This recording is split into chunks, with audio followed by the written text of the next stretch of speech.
Hello and welcome to this episode of Heart of Poland. And with us we have Kari Mruz. Mruz. We can get into that. Kari has a Polish connection which she's uncovering as she's come to Poland, I think 2-3 months ago? Yeah, 2.5 months now. So welcome onto the show, Thank Kari. you. We're going to find out about this quite extraordinary story. And you're in a kind of a lucky position because I don't remember those first few months of moving to Poland and my first few months of reactions, culture shock, etc. Yeah. And Kari has just literally moved to Poland for a huge new project we're going to talk about today, and I'm excited. So Kari, let's begin straight away with the item that you brought with us. All right, I brought my Polish textbook, so this is Survival Polish, A0. And you're still here, you've survived. I've survived, and I actually just completed it yesterday, so I'm particularly proud of it right now. I even have my test in here to prove it, so on to A1, I think, is the next step. I don't know if that's still considered survival, but yeah, I'm still trying to survive here. What does the Polish language sound like to you? You know, when I first heard it, I thought it sounded really harsh and kind of abrasive and tough. But after, you know, a semester of survival Polish, I've grown to love it. I just think it has like kind of this a softness to it that I didn't pick up on at first, and it's kind of lyrical, the way that people can, I mean, once you get into grammar and the way everything connects, everything can rhyme, and that's probably A3 level for me. I'm nowhere near that level, but yeah, it's definitely grown on me. And what word was your first word that you learned? Can you remember any key words? Franched. Oh! Yeah, I started high. Yeah, that was my coworkers that were kind of harassing me. They're like, this is the word you need to learn, and spotkanie, and Spotkanie, yes, yeah, that was important. Probably had a few. Let's start with the context then of why you've come to Poland. Sure, yeah, so I work for a company, I'll put this away now, called the Cambridge Innovation Center, and to explain what the Cambridge Innovation Center is, I'll go back to when we started about 20 years ago, before co-working and shared office space was really cool and kind of a thing. So we started in Cambridge, Massachusetts, right over across the river from Boston, right next to Harvard and MIT, but in this neighborhood that was kind of dead at the time, actually. And so we found that by putting these companies together in close proximity and combining these different elements, the whole neighborhood started to transform. We saw Google come in, all the big 5 companies come in, and you know, everyone from one-person startups up to huge corporations, all kind of concentrating in this 1 square mile of Kendall Square.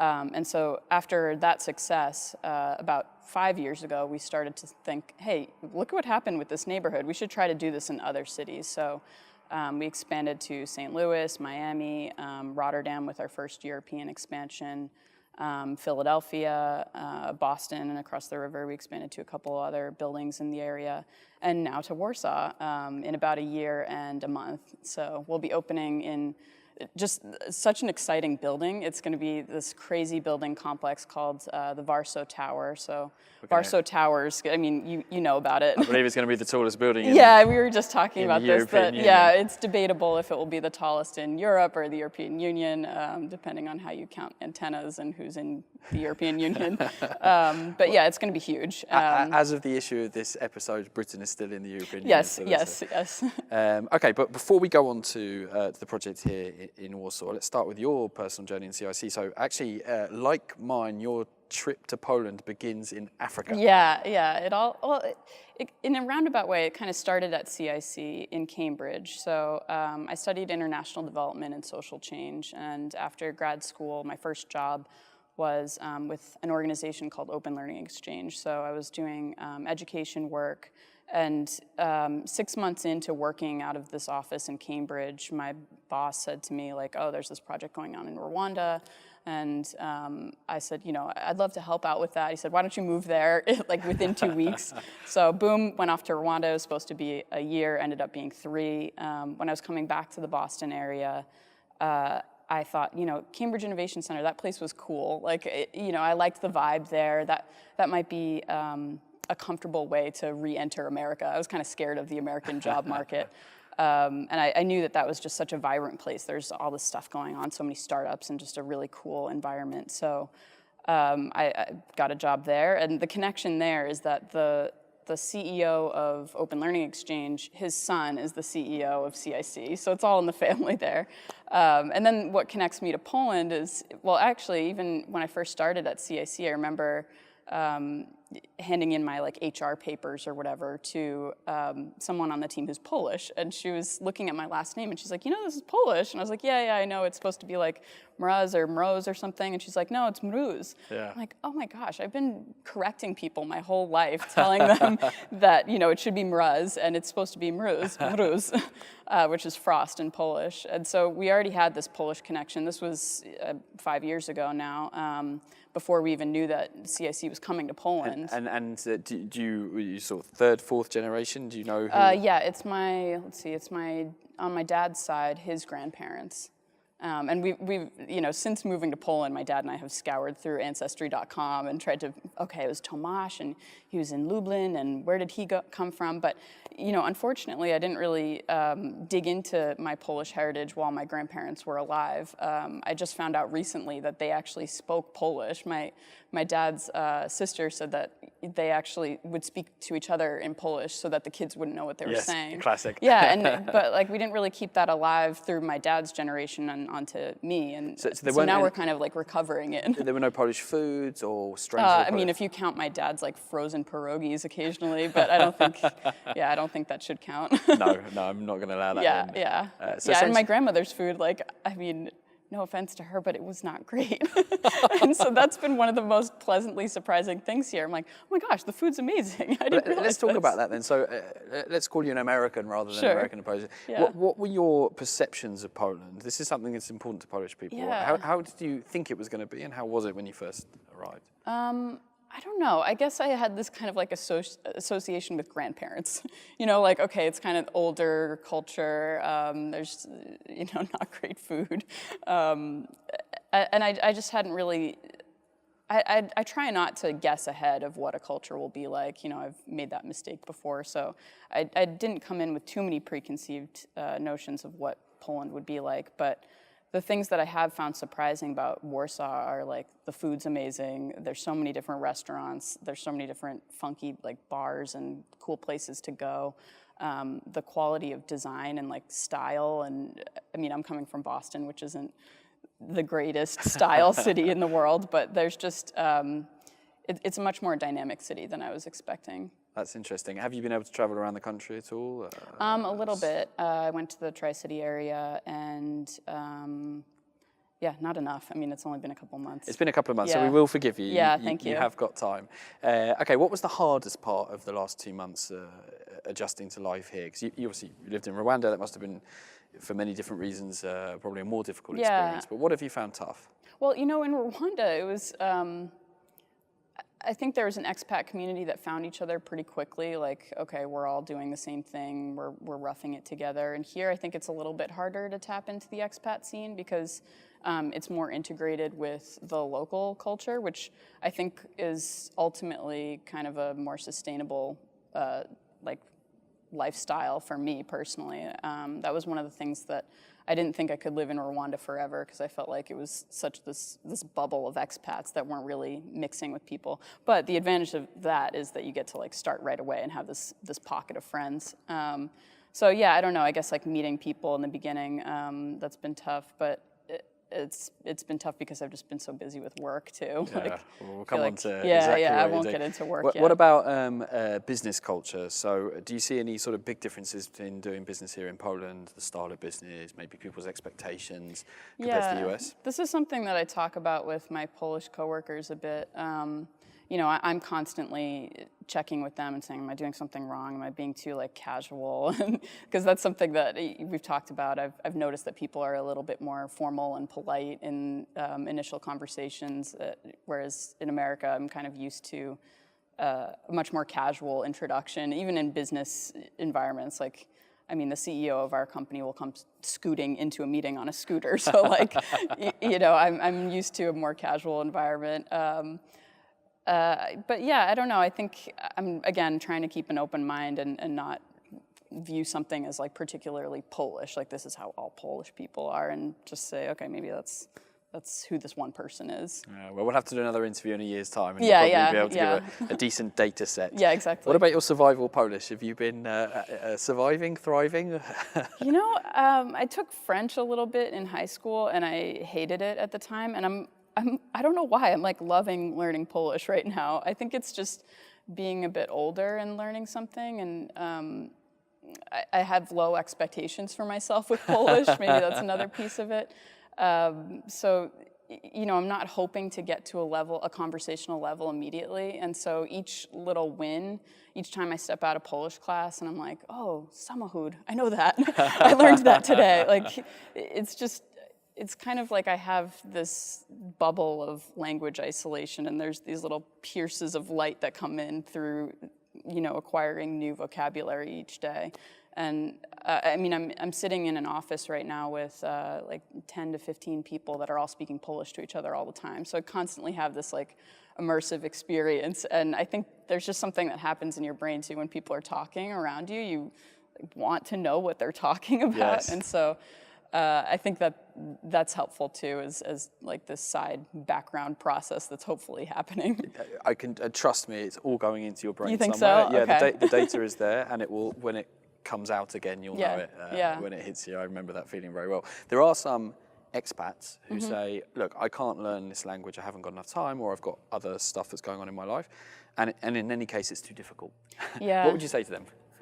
I'd say it's worth it. It's worth the investment of time because it pays itself back pretty quickly in, you know, of course you can't go and have a conversation right off the bat. I'm not expecting that, but you can notice all these things about your environment, and I think that's really fun. And then I've noticed that my Polish coworkers, they seem to really be having fun with this too. So I think it can be a bridge, even if, like, you shouldn't look at the goal of fluency as the goal. Like, it should just be this more, I think there's a lot that you can get out of it along the way that isn't necessarily full fluency. I mean, you're fluent now. You've reached that goal, but Well, yeah, you know, I would say that people shouldn't look at you and say like, this is how I need to be fluent, and that's the only way that it will be worthwhile. Because that will seem too hard. Kari. Sorry? Checks in the post. Okay, what about things that you miss? There must be something. Food, family. Yeah, I miss my family. I'm pretty close with all of them, but I'm lucky that one of my sisters actually works for the same company as me. So we're on GChat a lot, and she actually came and visited me already. So I'm, you know, still pretty close with all of them. I miss some of my coworkers back in the States too. Like I love the CIC work environment, so I'm excited to create more of that here. I don't know. I mean, it seems too quick to really feel like I'm missing much, and I'm going home on Friday, so it's like because it's Christmas Yeah. Coming up anyway as Yeah. the time of recording this. All right, so let's talk about the project then. And it is exciting. When I heard about this, I immediately asked to speak to you on the show because I think the word that came to mind was game changer. So why is the Warsaw Tower and the Cambridge Innovation Centre project a game changer? Yeah, thanks. I'm hoping that'll be a game changer too. I'm really excited about it. Both for Warsaw and also for CIC. So Warsaw has a ton of co-working spaces and instant office products, and they're all kind of scattered throughout the city. And I think what will be really exciting about what we're doing is we're concentrating a lot of that activity into one physical location. And we're going to have a mix of products. So we'll have this public innovation space called District Hall, and that will be completely open to the public. So it will have this large 300-person event space, a coffee shop, this public lounge that people can hang out and work in and have Wi-Fi. How many people can fit in that? I think like 700 something, if you include the event space and the open area. And that whole floor plate area. So just that public bit alone is absolutely enormous. I mean, yeah, it's quite large, and it's pretty cool the way that it's built. We're going to be on the first floor, so is that, I always get my floors and levels confused because they do it differently here.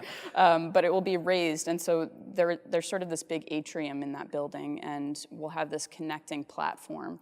that will connect the ground floor up with an escalator, and then you can branch out in a couple different directions if you want to go to your office space or to the event space or the cafe. So there's a lot of different elements that are all combining into this space.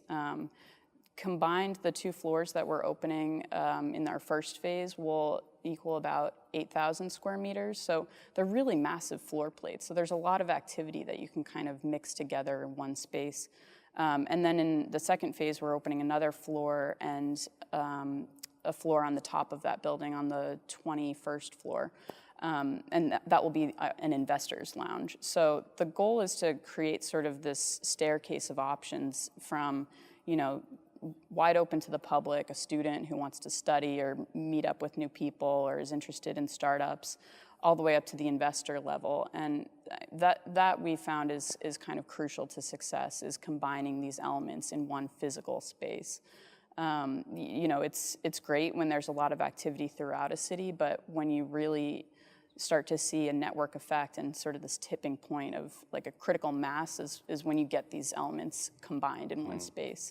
And it's just a reminder that you can find out more about this really quite large project by checking the First News website, where one of my colleagues from the First News team has written an excellent article, which I highly recommend, along with a whole bunch of other articles about Polish culture, Polish sport, and everything that's going on in this wonderful country. Now, what's very exciting about this is the location. So as you've said, this is bringing together lots of different elements, but it's also the location. Location is everything. Yeah. Where are you guys located? So we'll be right across the street from the central train station, so with an underground connection to it. So once it's all complete, you'll be able to basically take a train in, and you won't even have to go outside. You can enter the building from there. Just like to have that huge building right in the center of Warsaw, higher than the Palace of Culture, higher than everything else that's going on. I think it's just visually, it says something across the skyline, and I hope that it will be this magnet of activity. So, at CIC we recognize that there's all these other startups and all these other co-working spaces, and I view that as a good thing. Like, the more options that are available to startups, the better. But if you can start to draw people into one sort of geographic area that can transform into an innovation district, that's when a city changes. Yeah, because if I was going to be critical of some of the co-working options, just in general of the co-working concept, in my experience, I often find that, yes, there is an open working space, but everybody's zeroed in on their big to-do list. And the cross-fertilization, it doesn't really take place. Yeah. Do you guys recognize that, and how are you going to do it? Yeah, definitely. So a big part of what we do, when I say CIC, I'm actually referring to sort of an umbrella of a couple different entities and organizations. And one of them is Venture Cafe Global Institute, which includes the Venture Cafe Foundation. And they run all this great programming that is aimed at connecting these elements. So, we build the physical infrastructure, but then we also have this programming element to activate it and sort of be the connective tissue there that makes it all work.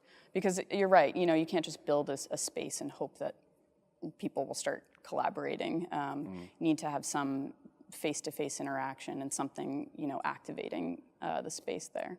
Let's talk about the public space then, because this is the bit that I get most excited about. Yeah. Because typically right now, if you're a freelancer or if you're just somebody who doesn't necessarily want to have a long-term rent or any kind of rental office space, you'd go to a cafe. Which has its plus and minuses. So I can walk in and there's going to be a desk.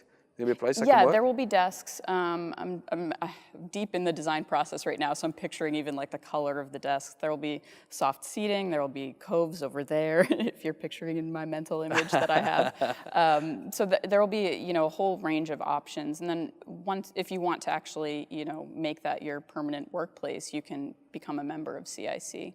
And I think, the concept of this public innovation space, we're calling it District Hall or the Public Innovation Lounge, it's sort of like, I think it's like the way that a city needs a library to function. Like, there are these certain elements that make a city work, these public assets that a city needs. And I think that an open innovation space is one of them. So you have universities, you have libraries, you have coffee shops, but you also need a space that can host events and that people can work out of and collaborate with one another across industries.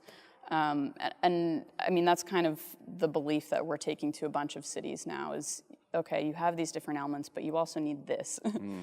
It seems obvious, and yet, of course, so many cities don't have that kind of space. Why Warsaw? Well, for a couple of reasons. I mean, Poland has grown its economy tremendously over the last 2 decades. I think the GDP has doubled or something like that. But it's kind of at this tipping point right now where a lot of the economy is based on software and shared service centers for larger corporations. And I think a lot of people are hungry to get at the front of startup activity rather than being sort of the support center for some other company in some other country. Yes. That's one reason. The other reason is honestly because of some of our local partners here. Aurelius, he's every city that we go into, it takes a local champion like that who's just so excited and passionate about their city, their country, making something happen there. So, yes, there's an economic play, but there's also this, it needs to be activated by a real person and a real, sense of love and excitement. And since coming, so what's your exact role? You are general manager. I am the general manager, yeah. Could mean just about anything. Yeah, I know. It's a good title because it really is kind of this generalist role.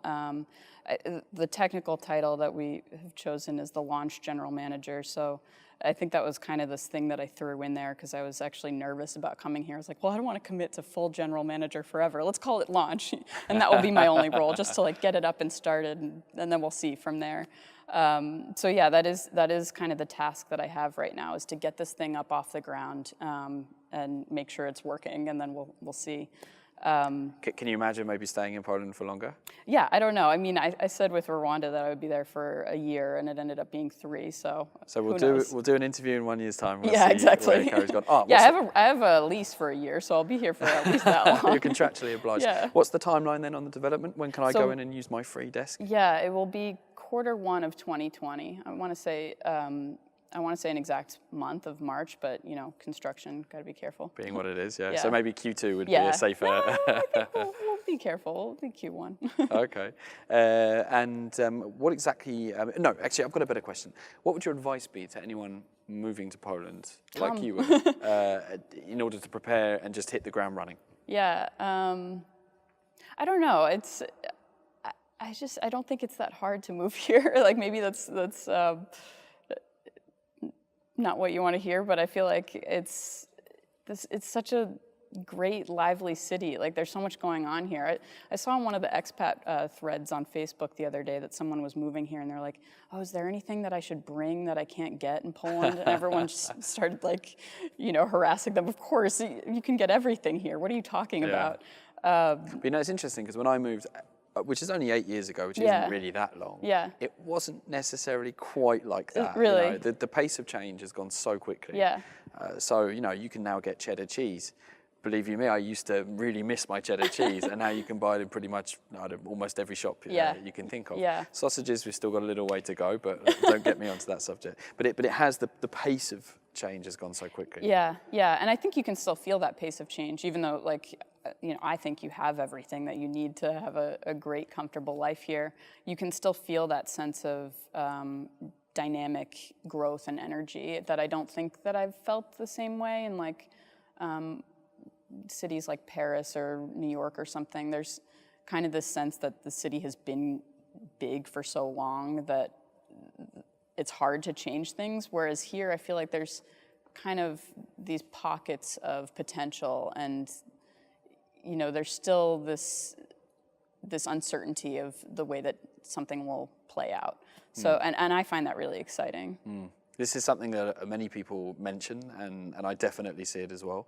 But it's also something that perhaps Poland hasn't yet quite articulated very well as a country, because it tends not to have that reputation as a rule. There are Polish jokes in the US, and I did want to kind of push you a little bit more on this. Do you feel like Poland has a maybe not the most positive reputation outside of its borders? Yeah, I guess so. I mean, I remember as a kid some nasty Polish jokes and stuff, but I don't know. it just doesn't match up with anything that I've seen here. So what can Poland do maybe just to promote itself a little bit better? I know that's maybe an unfair question because Yeah. it's not your day-to-day job. yeah, maybe well, not it's a something you good thought question for an American. Americans know how to brag, and I think that, You that read my mind. Poland should learn how to brag a little bit more. Yeah? Yeah, I mean, just even on a personal level, I've noticed that some of my coworkers, they have kind of this self-deprecating approach to their work and a perfectionist behavior, like, oh, I don't want to put it out there until it's totally done and perfect, and like, just put it out there, like, do it. And I mean that on a project level, but even for startups too. Like, you see a lot of companies in America going to market, and it's like, really? but you have to take risks like that, and I think that's what that kind of like level of confidence and risk taking, I think, is what would really push things over the edge. I think that's a wonderful moment to finish because we are trying to get to the heart of Poland. I think you touched on something very deep and very heartfelt as well. So Kari Mruz, Mraz, I can't decide. I want to call you Mruz, frankly. Maybe you should change your name for the period. I was thinking about that, but there's only one Kari Mruz on Gmail, and I couldn't find a Kari Mruz. So. Okay, well, in that case, we'll come back to that. Thank you very much for coming on the show, and we wish you the best of luck as your journey of exploring Poland, the heart of Poland, all of the Polish cities, the countryside, and more food. Thank you. Carries on, and good luck with the project. Thank you very much.